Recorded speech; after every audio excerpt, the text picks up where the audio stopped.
Okay, so when the Nashville Predators played their first game ever back in 1998, our next guest was not only on the roster, but if you want some hockey trivia, Russo, he scored the first ever goal in Preds history. Here we are.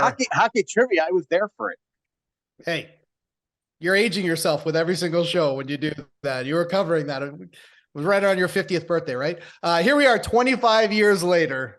And he is now joining us on the Athletic Hockey Show to talk about his new gig as head coach of the Nashville Predators. Andrew Brunette joining us. Thanks so much for doing this, and congratulations on the gig. Yeah, no problem. Thank you. Yeah, and Roos covered my first goal too, so he's a good luck charm. Oh, don't tell him stuff like that. We're never going to hear the end of it. He's going to remember. I'm a good luck charm. Andrew Brunette said so. But we'll get it obviously into the this year's edition of the Predators. Excuse me, but. Do you think back to that time, those first couple of games, the hype of, the first ever game in franchise history and how good it must have felt in game 2 to actually put the puck in the net for the first time? Oh, yeah. I mean, that was a pretty special time in the city of Nashville and the Predators, but even in my career, kind of coming into with Barry and David and Paul Gardner that kind of had me in the American League and drafted me to Washington and getting that opportunity to come into the city, that the excitement level was through the roof. It was a electric place to play. You had the country stars coming out. They were so happy to have hockey and probably didn't really know what was going on. I think the evolution of the fan base where it is now from then is amazing. But the excitement and the thrill, and then not scoring in the first goal, or first game, was, obviously, we were competitive in the game, but to get the first one and kind of, unfortunately, like everything else in my career, it took a little while to say it's a goal. You're a little slow getting everywhere, but kind of blew the roof off when they finally announced it was a good goal. So there are all kinds of great memories in that city with that franchise. Our last week's guest, Ray Whitney, actually scored the only goal in the first ever Predators game. It was a 1-0 Florida win in 1998. My lead to that game story was that if this didn't kill hockey in Nashville, nothing will. I still remember that. It was such a brutal game. And then the next game, you scored the first goal in Predators history. It is funny, Bruno. I mean, you mentioned I was covering the Panthers at the time, but I covered your first NHL goal at Miami Arena with the Caps, and I covered a lot of your goals in Minnesota. I still remember sitting with you outside a coffee shop in San Jose, working on your 1,000-game story. And I happened to dig that up the other day. And the one thing that we talked about is what was going to come next in your career. And you really, at that point, did not know.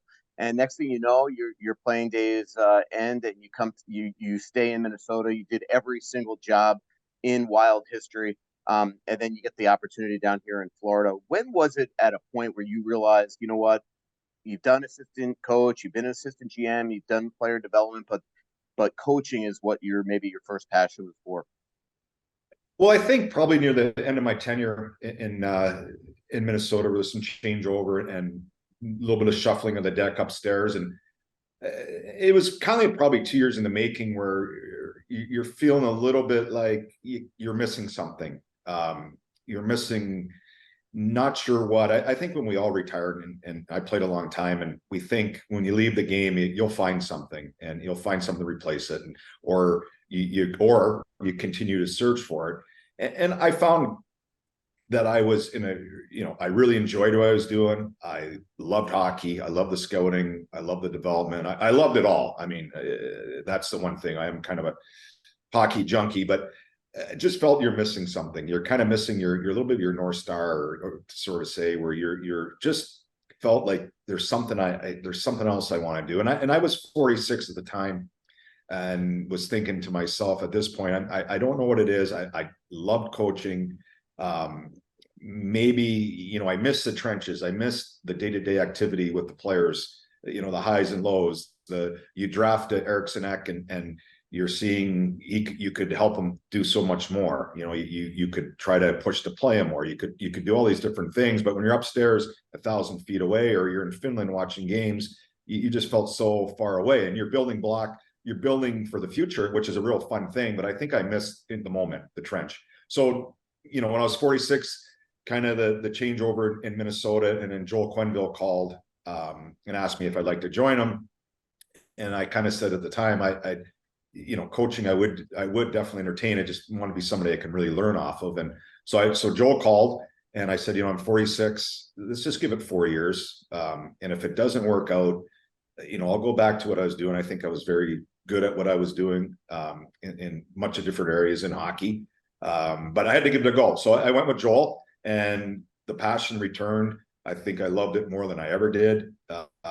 And we had a great group with Barkov and Huberdeau, and to work with those guys every day and to see them get better, and then feel the winning become contagious, and watching them grow and being enthusiastic about the style of play and how we do things. It really was an adrenaline for me, and I fell in love with it. And then unfortunately, with what happened to Joel, I got put in the head coaching position, and I even enjoyed it more. And I kind of said, this is my North Star. This is kind of what I want to do. I loved, being sort of in control and doing things and thinking of the things that I thought of over the years, kind of implementing them, and having that kind of power. And I really enjoyed it. So that was kind of how it came about. I think I would have been completely content, doing what I was doing, but I felt, again, not to repeat myself too many times, I felt I was missing a little something. That being said, Andrew, I mean, all you have to do is listen to any of the players who have played under you speak about your coaching style. And it's pretty simple. You're a player's coach. They love you. The word fun comes up all the time. And we're at an age right now where, I mean, we just did it in the first segment of our show.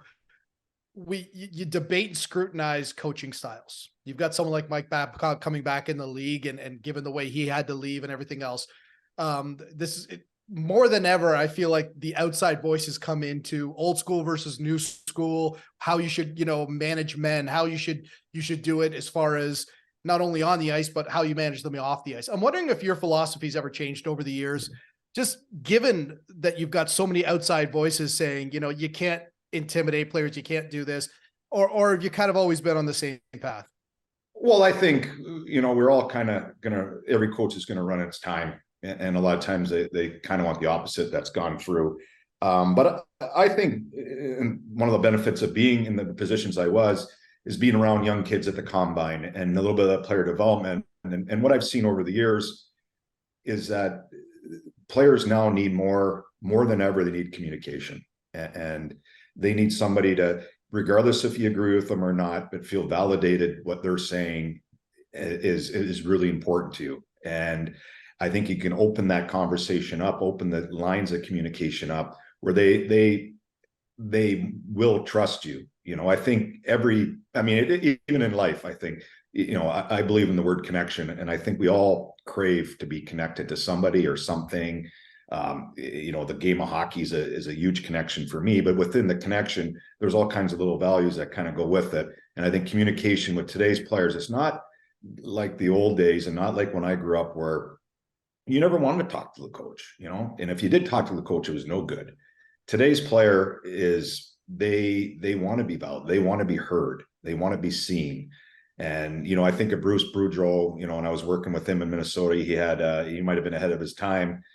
On his board, he had all the things that were important. And one of them was make sure you talk to everyone, as coaching staff, make sure we hit every person today, every player today.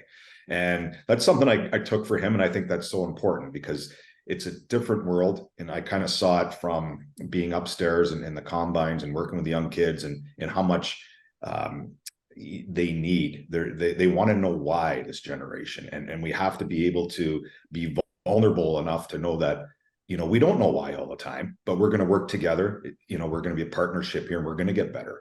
And so I think that those are some of the things that I've kind of learned. Is it perfect? Is the old school way better? I think if you can blend both, I just think it's harder and harder in today's game, twofold, that the players, it's a partnership now, with how the salary cap is, and you have these players for long-term deals. And if you're going to go and be the hard iron fist, you lose guys. And I think if you can create some kind of atmosphere, some kind of culture where it doesn't mean that it's not honest. It doesn't mean that it's not hard. It doesn't mean that there's going to be some tough conversations. But I think if you're able to listen, if you're able to be compassionate, I think you're going to grow with the player, and then you're going to build trust. And I think when you build trust, that's when you're really coaching. By the way, listening to you, I started thinking about 2010 when you were we're at training camp, Rob, and we're interviewing James Shepherd, and James Shepherd's locker was right next to Bruno. We're talking about the new coach, Todd Richards, and James made some comment like, "It's just nice to be coached by somebody that played the game." And Bruno all of a sudden just looked up as he was like tying his like shoes. And when we got done, I said to Bruno, I said, "What do you think about that?" He goes, "Should I tell him that he was just coached by a Hall of Famer in Jacques Lemaire?" I said, "Hey." That's right. He was like, James Shepard was excited to be coached by Todd Richards because he played the game. But that Lemaire guy on those Canadian teams from the 70s, who cares about that, right? That's pretty good. Yeah, I forgot about that. Yeah. Let me ask you about Barry Trotz. Obviously, he's your first ever coach, and if anybody knows, the importance of patience, it's him, right? I mean, he coached. It was David Boyle and him as a tag team for a long, long time there in Nashville. Can you talk about just the mutual respect that you two have for each other?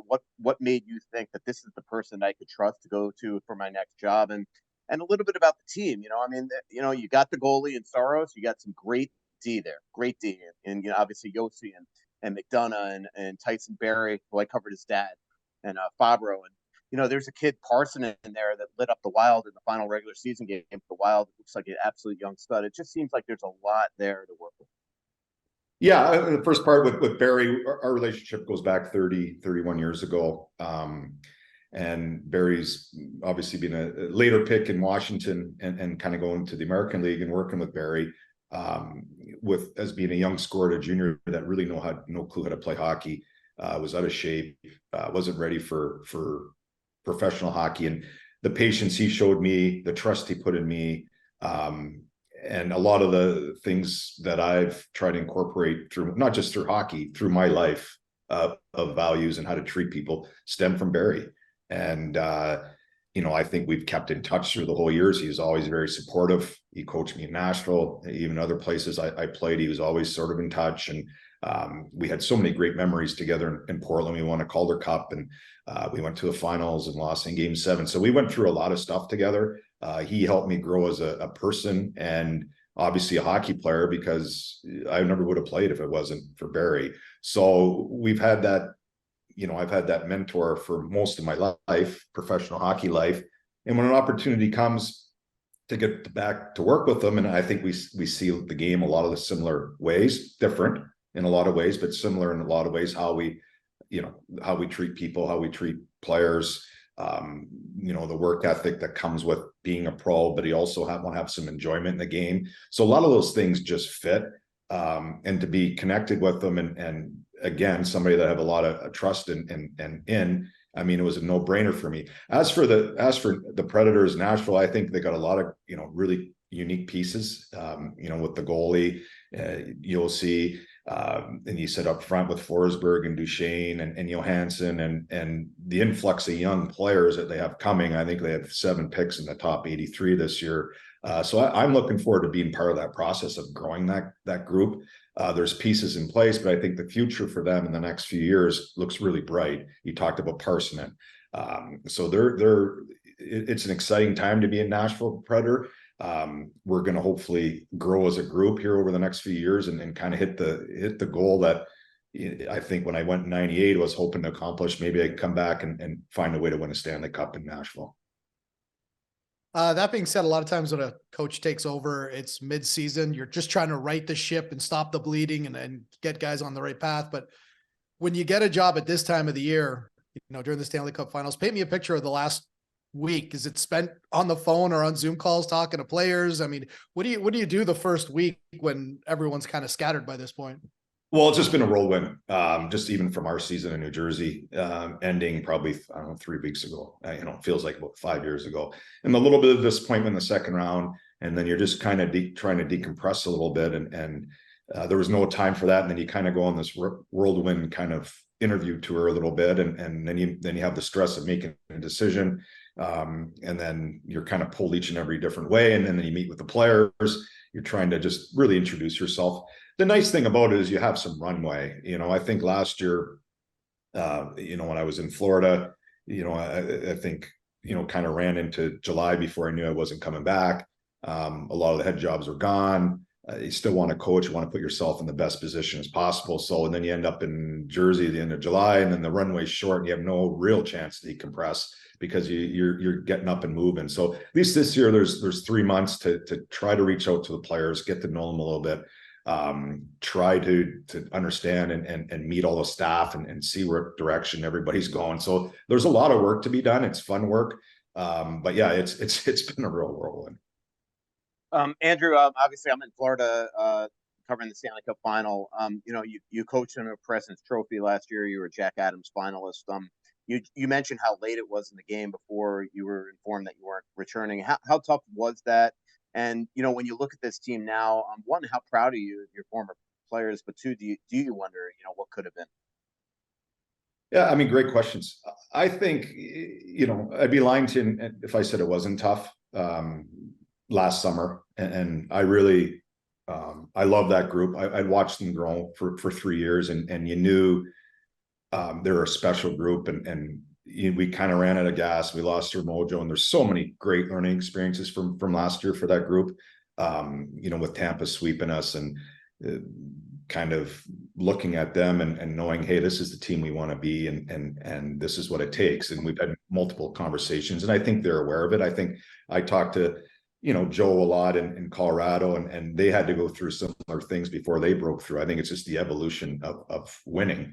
It's hard, and we all know it's hard, but until you go through it, I don't think you really know how hard it is. You hear, I saw Jack Eichel's comment there yesterday. So it was a great experience, and obviously they learned from it. And I'm proud of the way that they've, I kind of sensed even going into last year, it probably would have been a little bit of a tough start, because when you have a year like you had last year, it's going to test you a little bit, because there's going to be a letdown. And obviously there's a little coaching change. So it was a little while to get going.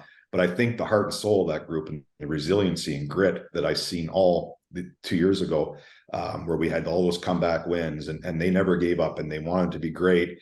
And again, it showed up, and they found a way to get in the playoffs when it was looking pretty bleak. And I knew once they get in, they'd be a real dangerous team. And I'm proud of the way that they're down 3-1 against Boston, and they find a way. And then now they've taken off, ran through Toronto and Carolina, and now they're getting tested again. And with this group, I wouldn't be surprised at anything. I wouldn't be surprised if they won 4 in a row. I mean, that's just kind of what's inside that group. So there's pride there, but there's a lot of pain. It's hard. I mean, we're all humans. You wonder what could have been. You wondered if you were here, if you're not there. But I think at the end of the day, when you kind of let go a lot of that, I think you feel good that the small part you had in them, but being around them and seeing how much this means to them. And there's some pride and some enjoyment on my side to see them have success. Yeah. And you should. I mean, trust me, I know this organization better than most, and they hadn't won a playoff round since 1996 until you coached them last year. I gotta ask you, Andrew. So I'm having a cigar the other day with Steve Levy in Vegas, and still I think one of his most iconic calls ever was your 2003 winner that sent Patrick Roy into retirement, the Andrew Brunette, in overtime. And so I just started telling him Andrew Brunette stories, and 2 that I want you to share on this podcast. One is, I'll tell you the first one now. Is you mentioned Quenneville. Tell everybody about the gift that he sent you once in front of your home in Woodbury, Minnesota, and why. Yeah, we were. It's urban legend, but we were. So we had to play Dallas. So it was Dallas or Chicago to get in the game. And I think Chicago ended up losing. And so we had to beat Dallas. Game 82. Yeah, they needed 2. So game 82 to get in the playoffs, or if they didn't win, Chicago would get in. So anyways, we were extremely shorthanded. Actually, Jared Spurgeon scored a real big goal for us. And we found a way to beat Dallas, which with our group at that point, the end of game 82, we found enough luster, and I always say those teams are dangerous. Well, we were dangerous that day, and we won. So then I had a team party the next day, and had a bunch of people come in, and we knew the Budweiser guy, and they dropped off at my house a bunch of beer the day before, and I'm cleaning up, and I'm hungover, and trying to get garbage and emptying beer cans, etc. And I hear this beeping, and a Budweiser truck starts pulling in my driveway, and I don't even want to see a beer the rest of my life at this point. So he's pulling in, and I wave him down, and I'm like, no, you guys came yesterday. You know, I've had more than enough here. And he's like, no, sorry, sir, I have to drop this off. It's coming from a real important source. So they drop off, I said, drop off a bunch of cases. I said, well, who's the real important source? And they said Joel Quenneville. So he, so he dropped off 12 cases of beer unannounced. And again, that's urban legend. But so it was basically a thank you gift for beating Dallas. Yes, for beating Dallas for allowing the Blackhawks to make the playoffs. And did they win the cup that year? I think it was. I'm pretty sure. Yeah. Hey, last one I want to do is the story that I love is you and Ray Ferraro playing for the Thrashers, and a ton of stories there. But the game against the Coyotes. Final seconds of the game, you guys are like minus 1,000. So tell everybody this story and what you guys said to each other off the final face-off. Yeah, I mean, it was a kind of one of those years that nothing went right for us. We're collecting birdies all over the place, eagles, you name it. And actually, we caught an eagle. So we're actually playing a pretty good game, and I think we're down 2-0. It might have been right before Christmas or right before the break, and you're kind of feeling good about yourself. Anytime you're even for the Thrashers, you felt pretty good about your hockey game. So we pull a goalie, they score to make it 3-0. And so we get to the bench and we're like, okay, we're -1. Well, then they pull a goalie again and we jump on, they put us on, they score again. So we're -2 and there's about 15 seconds left, 20 seconds left in the game. We're down 4-0. We're a last place team in the league. We're -2 now. So for a game you're feeling pretty good at. And there's a face-off in the corner, and we call timeout. And when they call timeout, Razor looks at me and says, they better not be doing what I think they're doing, with 25 seconds left. Well, sure enough, we pull a goalie. We drop a play, and we just called a kid up from, I think it was Orlando at the time, that spoke very little English. And we're drawing up some special play that we probably never executed ever. So we get to the face-off circle, and I look over at Ray, and I said, Ray, nothing good's coming out of this at all. I said, just throw it, just put it on somewhere around me. I'm going to fall on it, and I'm going to kill the rest of the clock because, we're dead.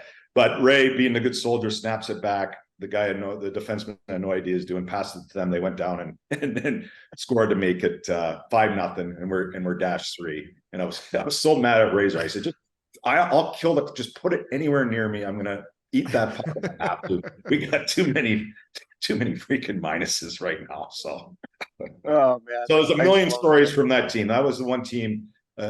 We had struggles mightily all year, but we found some enjoyment in being around each other, which goes to the point where you could still. I know it's a hard game, and everything, is about wins and losses, but the experience of being around those guys and being connected was the most fun I've had with a lot of different guys.